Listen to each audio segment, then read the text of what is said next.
Thank you very much, Honorable Speaker Mem.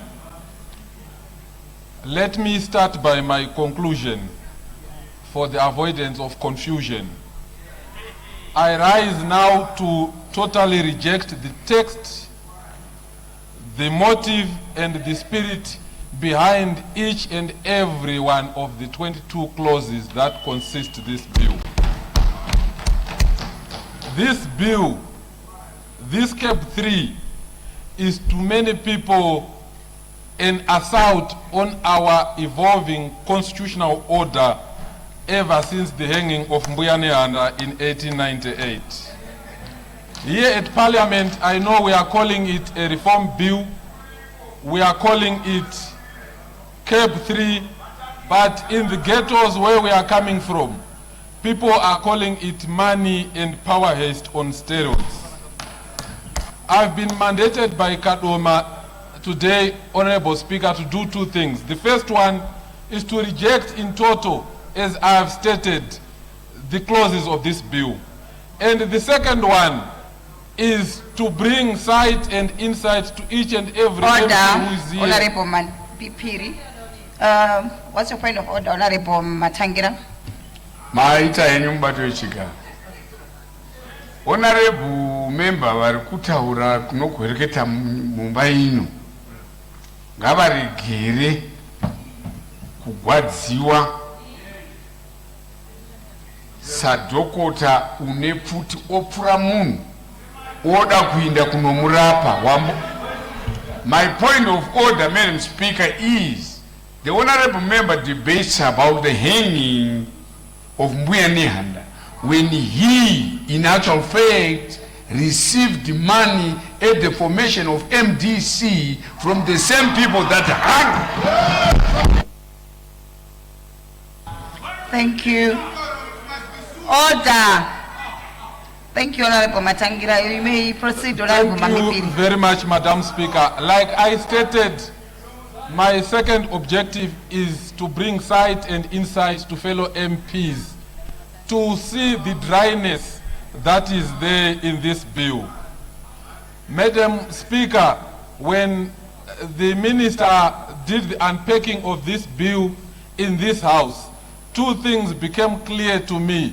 The first one is an attempt to recreate an imperial presidency to run this country. And the second one is an uncanny desire to take away citizens, who are, by the way, the real stakeholders and stockholders of this country, away from the democratic and governance issues that control and determine the fate and the future of this country. I need to remind this House, Madam Speaker, that in doing all that, we must remember that the debate and the war around the Constitution in this country between 1999 and 2013 had two essential elements that we cannot choose to ignore today. Those elements that are being negated by this bill.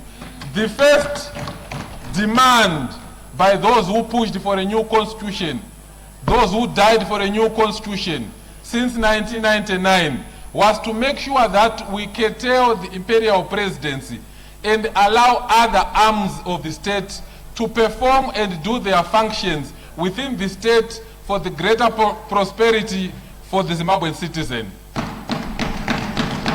The second demand that was there until 2013 was to make sure that the citizens are at the center of both the governance and the distribution of the resources of this country. Now what I see, Madam Speaker, when I look at this bill is an attempt to do away with all that we had gained when we got a new constitution in 2013. I now want to move on to the issue about 7 years. And Madam Speaker, instead of 7 years, I have 7 reasons why we must throw away this proposed bill. The first reason is because I was commanded to do so by the 150,000 people from Kadoma who said this bill does not concern us. This bill does not address the issue of raw sewage that we encounter on our streets each and every day. This bill does not deal with the salaries for the teachers and nurses, but it simply addresses the question of power at a higher level, which is not immediate to us. I reinforce that point by underlining, Madam Speaker, that the constitutions must always be people-driven. But this particular bill was fathered by the executive and is simply being midwifed here in Mount Abden, far away from the people. And for that, it must be rejected. The second reason is that those who are trying to justify term extension have always told us about Mbappe, who can keep scoring and scoring and scoring.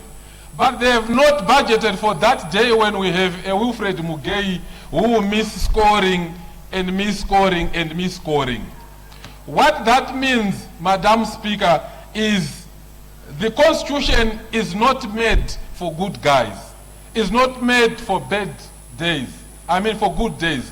The Constitution is made for bad moments and for bad guys who need the restraining chains of a Constitution.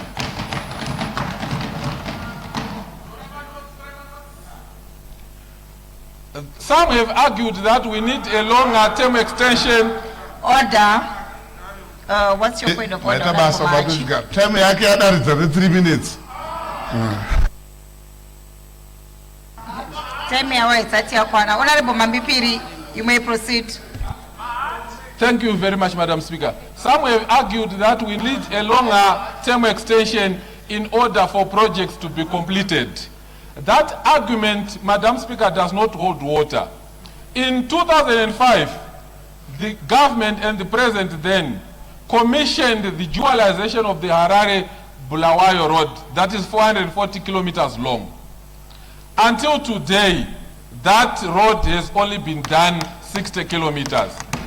If we were to allow the president who was there then to wait until that project ended, it simply means we would still be having the same president 25 years later.